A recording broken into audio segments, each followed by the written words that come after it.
All right. Hello and welcome. Today, we are jumping right into the absolute heart of German grammar, how to build your very first sentences. We're going to break down the rules for personal pronouns and see how verbs change to match them. Seriously, once you get this one concept, it's like a key that unlocks the rest of the language. So let's get into it. So, the big question in any language is always, who's doing what? Well, in German, the answer is kind of cleverly hidden. It's a secret packed right into the ending of the verb. Think of it like a little code.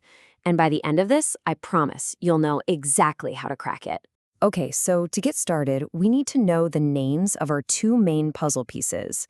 Now, don't worry, these are just the official textbook terms. The ideas themselves are actually super simple. First up, we have das Personalpronoun. All this really is the personal pronoun. These are just the who words. Words like I, you, he, she. In German, that's ich, du, sie, and so on. They're basically the main characters of every sentence we're about to build. And here is the pronoun's dance partner, die Konjugation. This is what happens to the verb, the action word.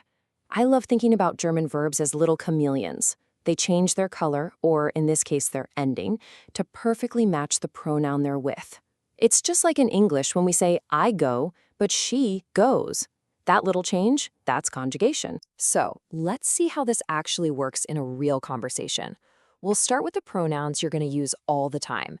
Ich for talking about yourself, and then the two different ways to say you, du and sie. Here's a classic introduction. Hallo, ich heiße Ahmed. That means, hello, my name is Ahmed. See the verb? The original verb is heißen, but with ich, it becomes heiße. Then the question back is, und wie heißt du? And what is your name? With the informal du, the verb changes again, this time to heißt's. That tiny change in the ending tells you exactly who you're talking to. Okay, now this is a really important cultural point in German. There are two ways to say you. Du is the informal, casual you. You use it with friends, family, people your own age. Then there's sie, which is the formal, respectful you. You use it with strangers, in business, or to show respect to someone older. Here's a pro tip. The formal sie is always capitalized. Getting this right is one of the fastest ways to sound natural and respectful. So if you were meeting, say, a new boss, you'd ask, wie heißen Sie? And look at that verb ending. It's en.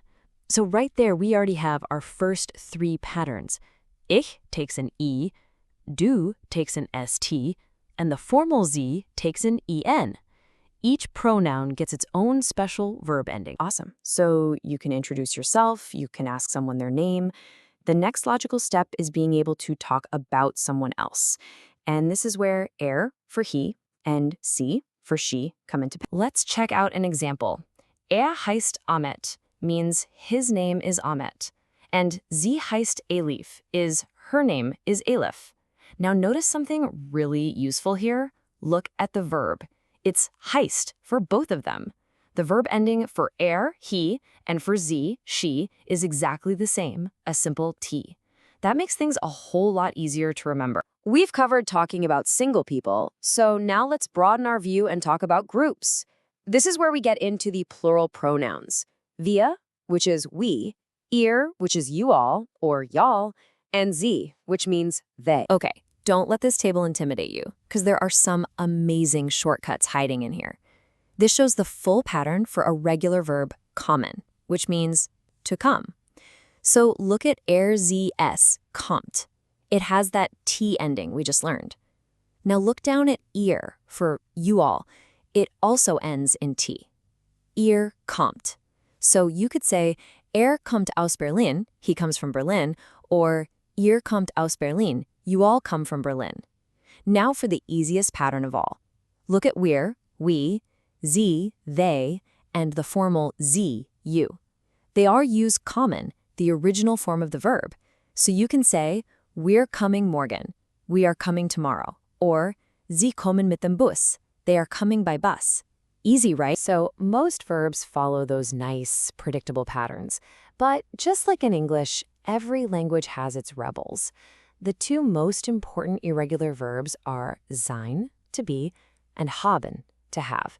You literally need these for everything, so let's just nail them down right now. First step is sein, to be. It's totally irregular, there's no pattern, you just have to memorize these. Kind of like I am, you are, he is in English. So, ich bin means I am. You could say, ich bin Lehrer, I am a teacher. Du bist is you are, like in du bist schnell, you are fast. And sie, es ist is he, she, it is. For example, das Auto ist rot, the car is red. These are non-negotiable. It's totally worth making some flashcards for these. Our second must-know irregular verb is haben, to have. Now, watch out for the do and sie, is forms. The main verb just disappears. It's du hast, not du habst. So you'd say, du hast eine Frage. You have a question. Same thing for It's hat, not habt. For example, hat ein Auto, he has a car. Just remembering to drop that B is the main trick here. Okay, one last special case, but this one actually makes things easier, not harder. Take a verb like arbeiten, which means to work. The main part of the verb, the stem, ends in a T. Now, trying to say arbeitst is kind of clumsy, right? It's a mouthful. So German is smart. It just slips in an extra E to make it sound better. So you get du arbeitest and arbeitest. This happens whenever a verb stem ends in T or D. Another example would be finden, to find. You'd say, du findest den Schlüssel, you find the key. It just helps the language flow. All right, we have gone through the rules. Now it is time to put it all into practice. I've got 2 quick questions for you to test what you've learned. You ready? First question is, how do you correctly say you informal are? Think back to that first and most important irregular verb we talked about. And the answer is du bist. Yes, if you got that, fantastic. That's that totally irregular form of sein that goes with the informal you, du. You are going to use that one all the time. Okay, question number 2. Let's use that special verb we just looked at. Fill in the blank to say we work.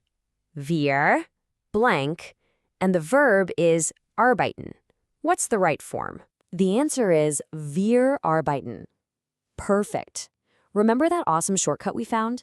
The wir form almost always just uses the full original verb, the infinitive, which already ends in an, so you don't even have to think about it. So let's just quickly recap the absolute most important things to take away.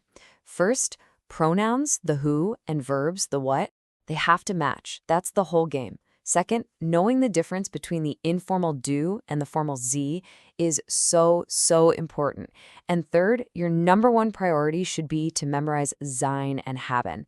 They are the keys that will unlock thousands of sentences for you. You now have the fundamental building blocks for German. You know the code. You know how to match a person to an action. So my final question to you is this. What is the first German sentence you are going to build with this new power? Thanks for watching.